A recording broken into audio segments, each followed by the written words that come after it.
ಇವತ್ತಿನ ಅಪ್ಡೇಟ್ಗೆ ಸ್ವಾಗತ ಸುಸ್ವಾಗತ. ಇವತ್ತಿನ ಅಪ್ಡೇಟ್ ಏನು ಅಂತ ನೋಡುವುದಾದರೆ, ಗೃಹಲಕ್ಷ್ಮಿ ಯೋಜನೆಯ ಹಣ ಬಂದುಬಿಟ್ಟು ಕಳೆದ 2 ತಿಂಗಳಿನಿಂದ ಫಲಾನುಭವಿಗಳಿಗೆ ಹಣನೇ ಜಮಾ ಆಗಿಲ್ಲ. ಈ ಗೃಹಲಕ್ಷ್ಮಿ ಯೋಜನೆಯ ಬಂದಿರುವಂತಹ ಹೊಸ ಅಪ್ಡೇಟ್ ಏನೆಂದರೆ, ಗೃಹಲಕ್ಷ್ಮಿಯರಿಗೆ 6,000 ಹಣ ಬರುತ್ತೆ. 4,000 ಅಲ್ಲ, 6,000. ಇದು ಸ್ವತಃ ಲಕ್ಷ್ಮಿ ಹೆಬ್ಬಾಳ್ಕರ್ ಮೇಡಮ್ ಅವರು ತಿಳಿಸಿರುವಂಥದ್ದು. ನಿಮಗೆಲ್ಲರಿಗೂ ಒಂದು ಡೌಟ್ ಇದ್ದೇ ಇರುತ್ತೆ, 2 ತಿಂಗಳ ಹಣವೇ ಬಾಕಿ ಇದೆ, ಇನ್ನು ಒಂದೇ ಸರ್ತಿ 6,000 ಕಟ್ಟು ಬಿಡುತ್ತಾರಾ? ಅಂತಹ ಡೌಟ್ ನಿಮಗೆಲ್ಲ ಬಂದೇ ಬರುತ್ತೆ. ಈ ವಿಡಿಯೋವನ್ನು ಸ್ಕಿಪ್ ಮಾಡದೇ ಕೊನೆ ತನಕ ನೋಡಿ. ಅದಕ್ಕಿಂತ ಮುಂಚೆ ಯಾರೆಲ್ಲ ನಮ್ಮ ಚಾನಲ್ಗೆ ಸಬ್ಸ್ಕ್ರೈಬ್ ಮಾಡದೇ ನೋಡುತ್ತಿದ್ದಾರೋ ಪ್ಲೀಸ್ ನಮ್ಮ ಚಾನಲ್ಗೆ ಸಬ್ಸ್ಕ್ರೈಬ್ ಮಾಡುವುದನ್ನು ಮರೆಯಬೇಡಿ. ಇದಕ್ಕಿಂತ ಮುಂಚೆ ಯಾರೆಲ್ಲ ನಮ್ಮ ಚಾನಲ್ಗೆ ಸಬ್ಸ್ಕ್ರೈಬ್ ಮಾಡಿದ್ದೀರೋ ಅವರಿಗೆ ನನ್ನ ತುಂಬ ಹೃದಯದ ಧನ್ಯವಾದಗಳು.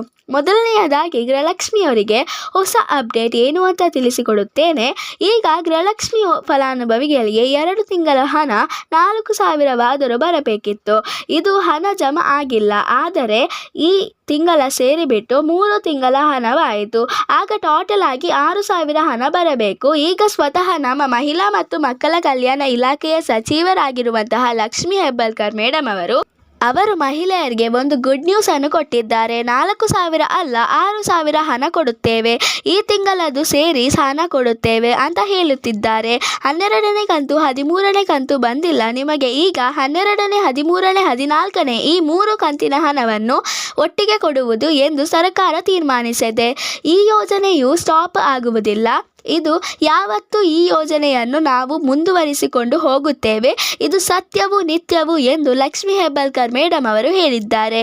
ಈ ಯೋಜನೆಗೆ ಭರವಸೆಯನ್ನು ನೀಡುತ್ತಿದ್ದಾರೆ. ಗೃಹಲಕ್ಷ್ಮಿ ಯೋಜನೆಯ ಫಲಾನುಭವಿಗಳು 6,000 ಬರುತ್ತೆ ಅಂತ ಮುಗಿಲೆದ್ದು ಕಾತುರದಿಂದ ಗುಂಪಾಗಿ ಮಾತನಾಡುತ್ತಿದ್ದಾರೆ.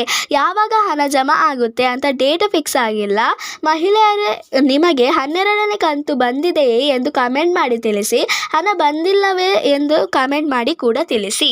ಇಲ್ಲಿಗೆ ಈ ವಿಡಿಯೋ ಮುಗಿಯುತ್ತದೆ. ಈ ವಿಡಿಯೋ ನಿಮಗೆ ಇಷ್ಟವಾದರೆ ಪ್ಲೀಸ್ ಲೈಕ್ ಮಾಡಿ ಮತ್ತು ನಿಮ್ಮ ಫ್ರೆಂಡ್ಸ್ ಆ್ಯಂಡ್ ಫ್ಯಾಮಿಲಿ ಜೊತೆ ಶೇರ್ ಮಾಡಿ ಮತ್ತು ನಮ್ಮ ಚಾನಲನ್ನು ಪ್ಲೀಸ್ ಸಬ್ಸ್ಕ್ರೈಬ್ ಕೂಡ ಮಾಡಿ.